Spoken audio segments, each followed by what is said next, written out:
Le journal de 19h sur Public Sénat. Bonsoir à tous. Voici les titres de ce mardi. Nous serons au rendez-vous de 2012. Martine Aubry juge utile de le rappeler. Elle appelle le Parti socialiste à l'unité, la responsabilité et la combativité. À droite, le ton se durcit. Sans citer le nom de Dominique Strauss-Kahn, Nicolas Sarkozy juge que les socialistes ont perdu la bataille de la morale. L'Élysée qui se prépare à un heureux événement, la grossesse de Carla Bruni, confirmée par le père du chef de l'État.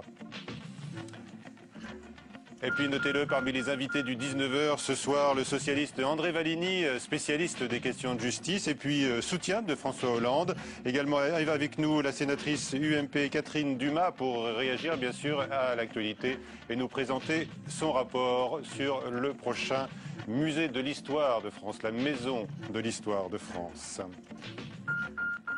Après sa première nuit dans la terrible prison, dit-on, de Rikers Island à New York, Dominique Strauss-Kahn, dans l'attente de la décision d'un grand jury, à ce groupe de jurés populaires qui doit se réunir dans les tout prochains jours, de décider de la suite de son parcours judiciaire qui s'annonce de toute façon des plus difficiles. En effet, pas moins de 7 chefs d'inculpation visent le directeur général du FMI, Élisée Cardi. C'est dans cette prison, Rikers Island à New York, que Dominique Strauss-Kahn s'apprête à passer sa deuxième nuit. La prison, réputée très dure, est située sur une île au nord-est de Manhattan. C'est ici qu'il restera incarcéré dans une cellule individuelle. Hier, la magistrate a refusé sa remise en liberté sous caution, de crainte qu'il ne quitte les États-Unis. La suite, ce sera jeudi ou vendredi la confrontation avec un grand jury de 16 à 23 jurés populaires et qui doivent décider de l'inculper formellement ou non. Dominique Strauss-Kahn plaide toujours non coupable. Il encourt 74 ans d'emprisonnement. Le résultat de l'addition des chefs d'accusation, comme c'est le cas dans le système judiciaire américain, 7 chefs d'accusation, dont 2 d'actes criminels sexuels au premier degré. Des faits que nie toujours Dominique Strauss-Kahn. Mais aujourd'hui, un quotidien américain parle d'une toute autre version. Le New York Post, citant une source proche de la défense, affirme qu'il s'agirait de rapports sexuels consentis. Traduction dans le texte, je l'ai séduite et elle m'a dit oui oui. Une information non confirmée et qui est donc à prendre avec beaucoup de précautions et qui ne correspond pas aux affirmations de la victime présumée. Nicolas Sarkozy, tout en appelant au sang-froid, à la dignité, mot qu'il a répété 2 fois, n'a pas cité le nom de DSK lors du petit déjeuner de la majorité ce matin. Selon Le Monde de ce soir, le chef de l'État considère que le Parti socialiste a perdu la bataille de la morale. Plus ouvertement incisif, François Fillon a lui parlé devant les députés UMP d'une affaire de droit commun. Si les faits reprochés au directeur général du FMI sont avérés, eh bien nous serions en présence d'un acte très grave qui n'appelle aucune excuse, a déclaré le Premier ministre. Toujours sous le choc, le Parti socialiste tente de faire face en affichant son unité sans renoncer à sa combativité, mot prononcé par Martine Aubry à l'issue du Bureau national. Néanmoins, les scénarios de l'après-DSK sont déjà dans toutes les têtes. Michael Zamès avec Aurélien Romano. Le Bureau national n'a pas duré plus de 45 minutes. À la sortie, Martine Aubry lance un appel résumé en 3 mots, unité, responsabilité et combativité. Encore sous le choc, la première secrétaire ne veut pas oublier l'essentiel pour le parti, les prochaines échéances. Il y a l'émotion, bien sûr, il y a le bouleversement que chacun ressent, mais il y a notre responsabilité, être à la hauteur. Et je le dis très simplement aux Français, nous serons au rendez-vous de 2012. Le Parti socialiste sera là. Pressée par ses proches, Martine Aubry ne veut pas bousculer son calendrier pour autant. L'idée de sa candidature, pourtant, semble à présent faire son chemin et s'imposer chez certains dirigeants. Martine, aujourd'hui, nous a rassemblés, a dit les mots qu'il fallait, nous l'avons accompagnée, plusieurs se sont exprimés pour accompagner cet état d'esprit, et effectivement, elle représente aujourd'hui notre rassemblement, et même, d'une certaine manière, un potentiel de rassemblement de la gauche. Elle est le point de stabilité aujourd'hui, et clairement le référent dans un moment où on est tous confrontés à une situation exceptionnelle. En attendant les choix de Martine Aubry, les candidats déjà déclarés font bloc et jouent l'unité avec un message fort tout de même. L'affaire Strauss-Kahn ne doit pas entacher le Parti socialiste et leur avenir. Nous sommes très nombreux à ne pas accepter que cette affaire soit utilisée contre nous tous. Le projet socialiste sera voté vendredi par les militants. L'occasion pour Martine Aubry et les autres de tester le message du jour, l'unité.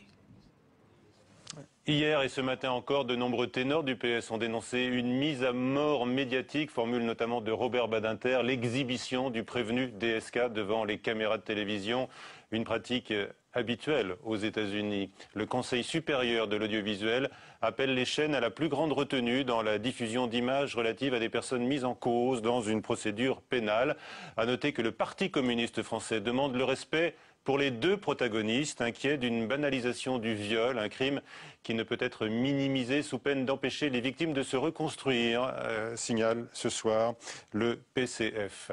Jamais avare de confidences, Paul Sarkozy confirme donc la grossesse de sa belle-fille dans un entretien au quotidien allemand Bild.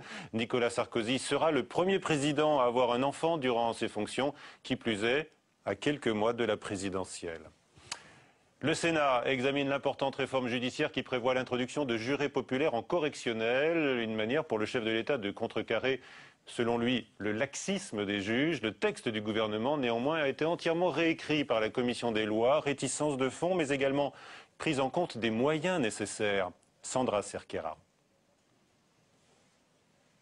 Des jurés populaires en correctionnel, l'idée est intéressante sur le papier, selon les magistrats, moins dans sa mise en pratique. Avec les jurés, les audiences seront plus longues et les dossiers traités 2 fois moins nombreux, alors que les jugements en matière pénale connaissent déjà du retard. Les 255 greffiers et magistrats supplémentaires prévus par le ministère ne seront pas suffisants, estime l'USM.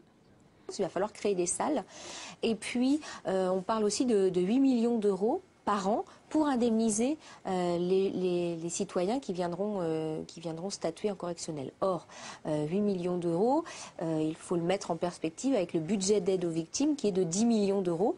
Trop coûteux, estiment les magistrats, d'autant que les jurés ne seront pas formés et qu'il est déjà difficile de payer ceux qui participent au procès en assises. Ceux qui défendent cette réforme rappellent que les futurs jurés populaires ne sont pas destinés à se substituer aux juges. Ils seront au nombre de 2 et il y aura 3 juges professionnels et je pense qu'ils permettront effectivement de changer globalement le regard. L'évolution des peines depuis 10 ans dans les cours d'assises et dans les tribunaux correctionnels, vous constatez que dans les cours d'assises où il y a jurés populaires, le niveau des peines n'a pas augmenté. Dans les tribunaux correctionnels où au contraire il n'y a jusqu'à présent que des juges professionnels, il y a une augmentation considérable des peines qui sont distribuées. La réforme sera d'abord expérimentée dans 2 cours d'appel en France avant d'être élargie à tout le territoire. La refonte de la justice des mineurs est également en débat, donc lors de ces débats qui se sont ouverts aujourd'hui au Sénat sur ces grandes réformes judiciaires. L'enquête sur les marchés publics dans les Bouches-du-Rhône, on apprend qu'une ordonnance a été rendue de remise en liberté d'Alexandre Guérini, le frère du président du Conseil général. André Valigny, bonsoir, merci d'être avec nous. Vous suivez de très près les questions judiciaires dans leur ensemble. Comment est-ce que vous réagissez à cette annonce, sachant que c'est l'une des affaires qui empoisonne la vie du Parti socialiste? Oui, il n'y en a pas tant que ça non plus, il ne faut pas noircir le tableau. Moi, je ne connais pas le dossier Guérini. Alexandre Guérini va être remis en liberté. Attendez, on va juste vous donner la possibilité de mieux vous faire entendre tout de suite, Monsieur Valigny. Oui, je disais donc qu'il n'y a pas tant d'affaires que ça qui concernent le PS sur le plan judiciaire, Dieu merci. Sur l'affaire Guérini, il est remis en liberté, tant mieux pour lui. Un homme libre, c'est toujours mieux qu'un homme en prison, et il va pouvoir continuer, je le pense, à assurer sa défense. Il est lui aussi présumé innocent. Très bien. On reparle de la grande affaire DSK, donc évidemment, dans un instant. Airbus rassuré sur son avion et le dysfonctionnement dont on avait parlé de ces fameuses sondes Pitot. Air France, de son côté, dans l'attente d'une éventuelle mise en cause de son équipage, qu'annonce d'ailleurs déjà le Figaro, mais il faudra attendre encore pour déterminer les responsabilités dans cet accident du vol Rio-Paris de juin 2009, à partir du contenu examiné désormais des boîtes noires. Mathilde Bélanger. Rien ne semble indiquer la moindre défaillance électronique ou mécanique. Les premiers éléments extraits des boîtes noires mettraient l'Airbus A330 hors de cause. Un revirement de situation alors que l'avionneur avait été montré du doigt après le crash. Airbus a adressé un message hier à ses clients pour les rassurer. Mais le bureau d'enquête et d'analyse tempère, il est trop tôt pour tirer des conclusions. La prochaine étape devra déterminer ce qui s'est passé dans le cockpit pour savoir notamment si l'accident est dû à une erreur humaine. Pour cela, les enquêteurs disposent de la seconde boîte noire, celle qui enregistre les conversations des pilotes. Elle pourrait expliquer pourquoi, cette nuit-là, l'avion a traversé une zone très nuageuse alors que tous les autres vols ont contourné le danger. Le scénario de l'accident pourrait être établi assez vite, mais le rapport définitif d'enquête ne sera pas publié avant l'été. Un terrible fait divers ce matin au sein même d'un lycée technique de Saint-Maximin dans l'Oise. Un professeur a été poignardé à mort par un agresseur étranger à l'établissement venu, semble-t-il, régler à l'arme blanche un différend conjugal. La filière de l'apprentissage à l'honneur aujourd'hui avec la 12e journée qui lui est consacrée à un mode de formation toujours en quête de valorisation. Reportage Julie Hulin. Immersion dans le centre de formation et d'apprentissage de Villiers-le-Bel. Ici, on apprend la boulangerie, la carrosserie ou encore la restauration. À la rencontre des apprentis, Gérard Larcher. Objectif, promouvoir l'apprentissage, un des principaux enjeux des politiques en faveur de l'emploi des jeunes. Les jeunes formés par alternance, 3 ans après, ils ont tous un contrat à durée indéterminée. Je dis, eh oui, 3 ans après, citez-moi d'autres. Pas tous. Non, 90%, il en reste 10%, qu'il faudra accompagner autrement, qu'il faudra, mais je dis quand même ce résultat, c'est la qualité de la formation. L'apprentissage, créateur d'emplois et facteur de réinsertion dans la vie scolaire, une voie d'avenir que le gouvernement souhaite encourager. Au mois de mars, Nicolas Sarkozy a ainsi fixé son objectif pour 2015, 800 000 jeunes en apprentissage contre 600 000 à l'heure actuelle. Un vaste plan que les acteurs concernés espèrent voir accompagné par une meilleure valorisation. Et il reste encore à faire des efforts, notamment par rapport à l'orientation scolaire.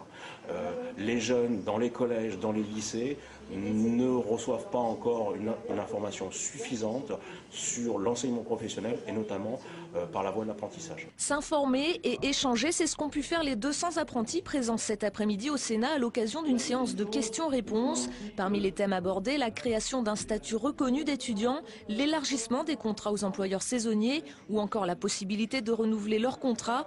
Des mesures présentes dans la proposition de loi sur l'apprentissage déposée le 13 avril qui pourrait être mise en application dès l'automne prochain. La suite du 19h donc, l'affaire DSK et ses suites politiques en France.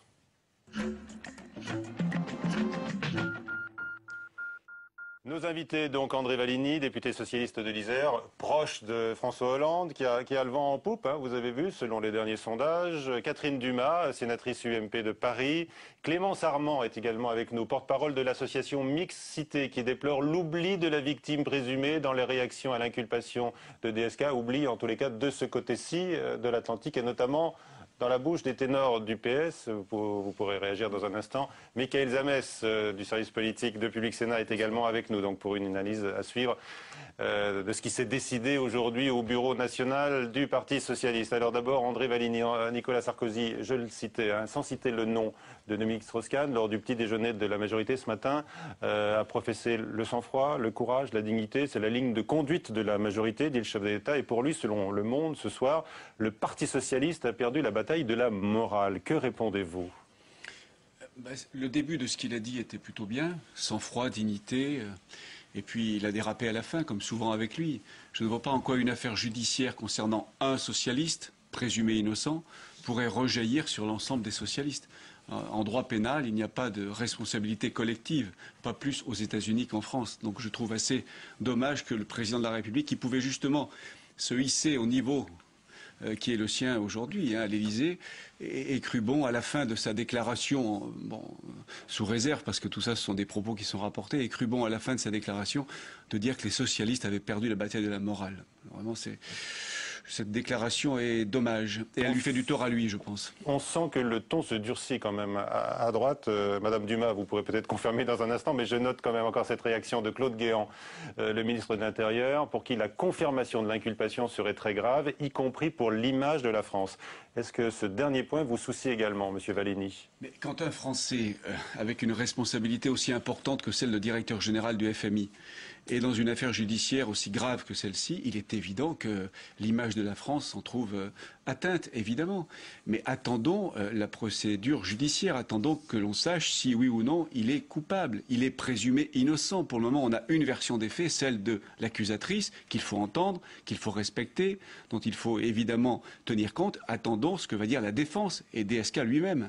Catherine Dumas, est-ce que vous avez été choquée jusqu'à présent par le sort judiciaire réservé aux États-Unis à Dominique Strauss-Kahn? Écoutez, ce que je voudrais d'abord dire, c'est en effet que c'est une affaire qui me semble tout à fait grave. Sans froid et dignité, moi je pense que là, le président de la République a tout à fait raison. Mais ce que je rajouterais, en effet, c'est beaucoup de pensées pour cette femme. En effet, je déplore que peu de personnes aient parlé de cette femme. Et je crois que vraiment, ça c'est très très important qu'on ait tous des messages pour elle. Donc ça, c'est une chose. Après, le ton se durcit, je ne crois pas. Je crois que c'est un vrai tsunami pour tout le monde, à gauche comme à droite. Et qu'aujourd'hui, tout le monde a réagi, on arrive à comprendre qu'il s'est passé en effet quelque chose qui est peut-être très très grave. Et donc c'est assez terrible, mais pour l'ensemble de la classe politique et l'ensemble des Français, parce que je pense en effet que ça arrive d'atteindre l'image de la France. André Valigny, vous êtes avocat. Quelle défense est-ce que vous pourriez conseiller aujourd'hui à Dominique Strauss-Kahn? Je ne sais pas exactement ce que dit cette jeune femme. Je ne sais pas ce que répond Dominique Strauss-Kahn. Comment voulez-vous que je donne quelques conseils que ce soit à Dominique Strauss-Kahn, qui en plus ne les entendrait pas, ces conseils, au fond de sa cellule? Oui. Non, moi je pense que le système américain montre à quel point il est déséquilibré. Dans une procédure comme celle-ci, depuis 3 jours, on n'entend que l'accusation, le rouleau compresseur de l'accusation, et notamment le procureur hier soir. La défense pourrait évidemment parler plus qu'elle ne le fait jusqu'à aujourd'hui. Peut-être va-t-elle le faire à partir de vendredi ou avant vendredi, on verra. Moi, ne connaissant pas le dossier, je ne peux pas donner de conseils. Peut-on critiquer le système judiciaire américain? Est-ce que nous sommes bien placés pour cela? Oui, on peut le critiquer en ce sens que ce système donne beaucoup trop de place, pardonnez-moi, aux caméras de télévision. En France... Pour tous les suspects, sans exception. Et je ne dis pas ça parce que Dominique Strauss-Kahn est aujourd'hui en cause. La télévision américaine est partout, présente. Elle filme tout. Les images les plus choquantes ne sont d'ailleurs pas, à mon avis, celles du tribunal, où il était debout face à sa juge, mais celles de l'arrivée au dépôt, les mains menottées derrière le dos. En France, ce genre d'image est interdit depuis la loi Guigou du 15 juin 2000. On ne peut plus diffuser sans son consentement les images d'une personne menottée tant qu'elle n'a pas été reconnue coupable. Aux États-Unis, ce n'est pas le cas. La télévision est partout. Et la télévision... C'est un instrument de la justice. C'est l'humiliation publique qui est affichée. C'est presque un lynchage médiatique. Moi, je pense que le plus grave, figurez-vous, c'est que tout cela agit sur l'inconscient des futurs jurés. Parce que les futurs jurés, ils sont devant leur télévision et ils voient cet homme comme ça, menotté, mal rasé, arriver au dépôt, comparaître après 2 nuits sans sommeil. Mais consciemment ou inconsciemment, pour eux, il est peut-être déjà coupable, ce qui est très grave. Catherine Dumas. Moi, je ne me risquerai pas à critiquer le système américain aujourd'hui. Je pense que la France est dans une position très difficile et que nous devons au contraire être très humbles et que quelque chose de peut-être très très grave, gravissime, a peut-être été commis par un Français. Est-ce que ça ne va pas aggraver son cas si on entend effectivement aux États-Unis toutes ces critiques qui viennent de la France? Je pense que oui, et puis que de toute façon, dans l'échelle de la valeur des choses, ce qui a peut-être été fait est gravissime, donc restons humbles et peut-être soyons prudents les Français avant de critiquer les États-Unis. Alors, oui, moi je ne me gêne pas pour critiquer les États-Unis, notamment sur le plan judiciaire. Ils ont un système qui broie des vies. Ils ont un système qui produit chaque année des erreurs judiciaires par dizaines, qui envoie à la chaise électrique des dizaines de condamnés à mort, dont on s'aperçoit un peu trop tard parce qu'ils sont morts, qu'ils étaient innocents. Donc le système judiciaire américain est effroyable, madame. Mais est-ce le moment pour le critiquer? Vous savez ce que je peux dire par rapport aux États-Unis. Je ne pense pas que ça ait beaucoup d'influence sur ni le Congrès américain, ni les juges américains, qui, depuis l'affaire Polanski, d'ailleurs, sont assez remontés contre la France. Non, moi, je pense qu'il faut au contraire qu'on fasse entendre aux Américains à quel point nous sommes soucieux, nous, de la présomption d'innocence, beaucoup plus qu'ils ne le sont. Et pas seulement à l'égard de Dominique Strauss-Kahn. Je dirais la même chose de quelque accusé que ce soit. Alors, avec nous également, donc, Clémence Armand, qui est la porte-parole de l'association Mixité. Vous, il y a une chose qui vous a choqué, notamment, je le disais, chez les socialistes qui ont défendu leur ami Dominique, c'est qu'on a oublié quand même la première victime.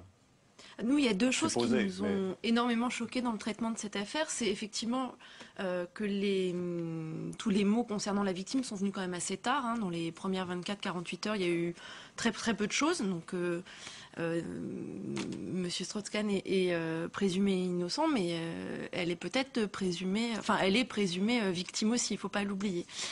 Mais nous, ce qui nous a également beaucoup choqué, c'est la façon dont ça a pu être reprendre. C'est-à-dire qu'on parle donc d'un crime présumé, d'un viol, et on a entendu des mots comme oh bah oui, c'est un libertin, c'est un comportement de dragueur.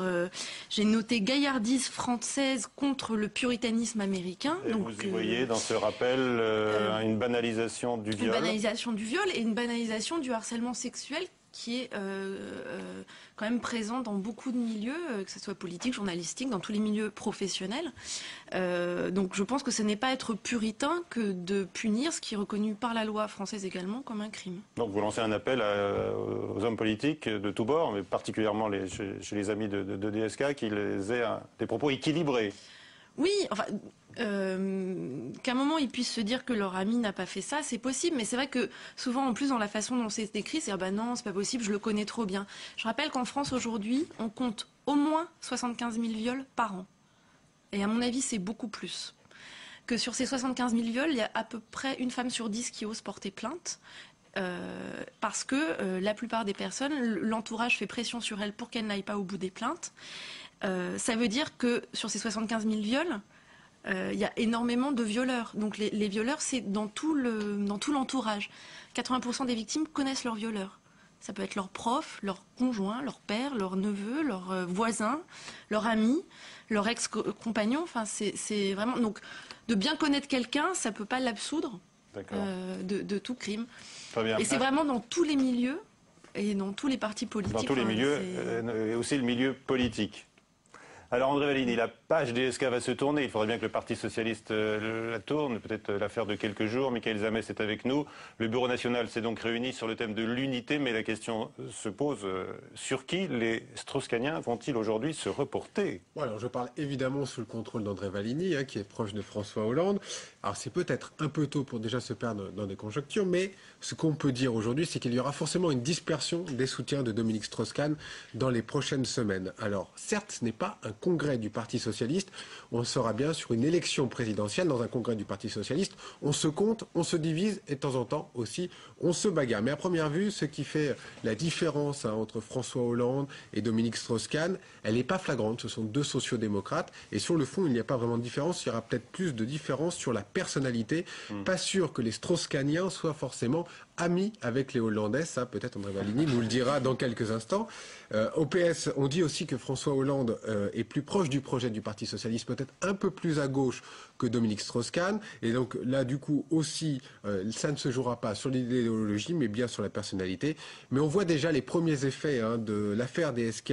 Dans certaines communes, dans certains départements, des soutiens de Dominique Strauss-Kahn ont déjà appelé des amis de François Hollande pour leur dire eh bien, on vous soutiendra dans les prochaines semaines. Ségolène Royal n'est pas en reste. Elle essaye de cajoler aussi les soutiens de Dominique Strauss-Kahn. Évidemment, autre hypothèse, si Martine Aubry décide de se présenter, elle a été aidée par des amis de Dominique Strauss-Kahn pour reconstruire le Parti Socialiste. Donc il faudra aussi compter sur des soutiens de DSK vers Martine Aubry. Bref, tout le monde se retrouvera en race campagne et chacun essaiera de glaner les soutiens de Dominique Strauss-Kahn. Ce sera un jeu à somme nulle. André Vallini, vous avez peut-être trouvé la question choquante, mais est-ce que vous estimez que c'est François Hollande qui doit le mieux profiter de cette affaire DSK aujourd'hui? Ce serait totalement indécent, évidemment, de répondre à cette question. Je pense que François Hollande a une ligne, il s'y tient. Il a une stratégie, il s'y tient. Il avait un programme, on continue à tenir ce programme. On ne va changer ni de stratégie, ni de ligne politique. D'abord parce que ça se verrait. Et ensuite parce que ce qui a fait la force de François Hollande jusque-là, c'est justement qu'il avait sa cohérence. Heureusement pour lui, il était candidat avant l'affaire DSK. Et heureusement pour lui aussi, pour François Hollande, sa progression avait commencé avant l'affaire DSK. Tout ça va sans doute continuer parce que c'est du solide. Ça vient de loin. Il a beaucoup travaillé. Il est sur un positionnement de crédibilité économique, financière, de sérieux, de propositions sérieuses. C'est ce qui fait que beaucoup de Strauss-Kahniens, avant cette affaire d'ailleurs, me disaient dans mon département en Isère, si DSK ne venait pas concourir aux primaires, je soutiendrai François Hollande. Voilà, si les choses se font comme ça, tant mieux. Si d'autres préfèrent aller soutenir Martine Aubry ou quelqu'un d'autre encore, pourquoi pas? Les choses doivent se faire calmement. Est-ce que vous pensez que l'une de ses forces, c'est qu'il a montré très tôt qu'il en avait envie? Et ce n'est pas le cas de Martine Aubry. Absolument. Oui, François Hollande est déterminé. Il a envie d'être candidat à la présidentielle. Il a envie de battre Nicolas Sarkozy parce qu'il a des choses à dire. Il a mûri sa décision. Il y a longtemps, il y a des années que je connais François Hollande, que je suis son ami. Il se prépare depuis longtemps à être candidat à la présidentielle. Personne ne l'a vu venir, notamment quand il était premier secrétaire. Il se prépare depuis longtemps. Il en a les capacités, la volonté, la détermination. André Valigny, est-ce qu'il ne va pas y avoir aussi maintenant un problème avec François Hollande qui passe d'outsider à favori? Et on entendait encore ce matin dans les couloirs de Solferino, le siège du Parti Socialiste, imaginez pourquoi pas un tout sauf François Hollande, comme il y a eu un tout sauf Ségolène en 2007. C'est vrai que ça peut paraître paradoxal, mais passer du statut de challenger à celui de favori, si c'est le cas, c'est pas forcément un avantage. On va avoir sans doute beaucoup de gens qui vont maintenant cibler François Hollande à droite, à l'Élysée, à l'UMP, peut-être au PS. Donc voilà, la position de challenger n'était pas confortable, mais elle permettait de progresser tranquillement, si j'ose dire. Si on passe favori, ce sera plus difficile, mais on assumera. Bon, est-ce que l'un de ses avantages, c'est de s'être présenté avant toute cette affaire comme un homme normal, pour une présidence normale? On s'était dit que c'était peut-être en rupture par rapport à Nicolas Sarkozy dans sa tête, mais aussi par rapport à DSK dans sa tête. Ça l'était aussi? Non, pas du tout. Ça n'était pas du tout par rapport à DSK. C'était par rapport à cette présidence un peu extravagante, parfois un peu excessive de Nicolas Sarkozy. C'était seulement par rapport à Nicolas Sarkozy. Ah bon, d'accord, très bien. Merci en tous les cas. On va parler d'un tout autre sujet maintenant avec Catherine Dumas qui est avec nous. Vous voulez pas rajouter un mot sur le Parti Socialiste? Non. Je laisse sur Nicolas Sarkozy. Le spécialiste. Sur Nicolas Sarkozy, vous pensez que ses chances sont renforcées à Nicolas Sarkozy? Non, je pense que ce qui arrive en France aujourd'hui n'est pas une chance pour personne. Bon, d'accord. Allez, vous êtes là aussi pour nous parler, ça va intéresser tout le monde autour de la table, de votre rapport sur la Maison de l'Histoire de France, qui donc doit voir le jour en 2015. C'est un projet du chef de l'État qui est âprement débattu, on le sait, controversé. Le lieu, le contenu font débat. Est-ce que vous avez une offre consensuelle pour réunir tout le monde? Eh bien, écoutez, je l'espère. C'est d'ailleurs l'idée de la Commission des affaires culturelles du Sénat quand elle m'a confié ce rapport. L'idée était de faire un point d'étape et d'essayer en effet de faire que les différents protagonistes puissent se parler. Très bien. Alors, qu'est-ce que vous proposez par exemple comme contenu? Que faut-il montrer dans ce lieu qui va regrouper 9 musées nationaux? On avait dit ça va être le roman national, et là on ne pourra jamais se mettre d'accord. Il faut savoir qu'en France, nous avons près d'1 millier de musées d'histoire qui sont répartis sur le territoire. L'idée, c'est de les fédérer avec une tête de réseau qui sera donc la Maison de l'Histoire de France, qui sera également un musée avec une galerie chronologique, des expositions permanentes, un portail Internet qui permettra aussi de communiquer entre tous les musées, également avec les musées européens, voire mondiaux, et puis également un établissement qui permettra de valoriser la recherche en histoire qui n'est pas assez valorisée dans notre pays. Ce sont de très belles intentions, des choses très intéressantes, mais on se pose la question de l'histoire officielle telle qu'elle sera retenue et racontée. Après, il faut prendre un certain nombre de précautions. En effet, il ne s'agit absolument pas de revenir au roman national, comme on a pu le connaître sous la Troisième République ou d'ailleurs d'autres époques. Il faut se doter de comités scientifiques qui permettent d'avoir une légitimité. Ce projet, d'ailleurs, ne pourra être viable et ne pourra voir le jour que s'il a une vraie légitimité scientifique. Très bien. Ça ne sera pas l'écrin de l'identité nationale, puisque certainement pas. Ce débat sur ce musée de l'Histoire de France était télescopé avec celui sur l'identité nationale. Oui, malheureusement. Alors ? Non, ça ne sera pas du tout ça. Je vous dis, on prend les précautions qui font que ça sera un musée comme s'en sont dotés beaucoup d'autres pays. Je rappelle qu'il y a des expositions en matière d'histoire qui circulent au niveau international et que nous ne pouvons pas accueillir parce que nous n'avons pas l'institution de médiation aujourd'hui. André Valigny, vous pouvez être séduit par ce projet ou vous êtes méfiant? Je suis méfiant parce que j'ai lu beaucoup de choses de la part de spécialistes de l'histoire de France. Je suis passionné d'histoire. Je trouve l'idée intéressante. Je trouve que c'est pas idiot d'avoir une grande maison de l'histoire de France. Maintenant, il faut évidemment que les scientifiques, les historiens soient associés et d'accord avec le projet muséographique. Mais je vais me permettre d'envoyer mon rapport à M. Valigny. Avec plaisir. Très bien, voilà. Je le lirai avec attention parce que je suis passionné d'histoire et j'ai le projet en Isère d'un musée d'histoire de la justice. Ah oui, très bien. Très bien. Merci à tous les 4 d'avoir participé à cette édition. À 22h, Sonia Mabrouk pour le prochain journal. Sur la chaîne parlementaire, Assemblée nationale, tout de suite, un documentaire sur la mécanique valse. Bonsoir à tous. À demain, à 18h demain, notez-le, Benoît Hamon, le porte-parole du Parti Socialiste, sera l'invité de Preuve par 3.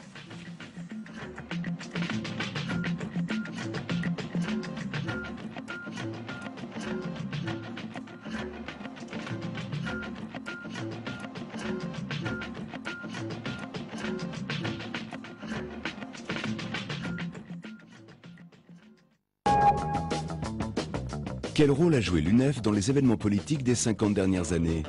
Quelles relations a-t-il entretenues avec les partis politiques, notamment à gauche? Comment s'expliquent les scissions? J'étais quand même un peu le vilain petit canard, puisque je n'étais ni membre du PSU, ni un UEC minoritaire, c'est-à-dire un ex-communiste. Pour la première fois, un documentaire retrace l'histoire de ce syndicat étudiant en partant de la manifestation du 11 novembre 1940, en passant par la guerre d'Algérie, mai 68 et le CPE. L'UNEF et la Fronde étudiante, vendredi à 16h45 sur Public Sénat.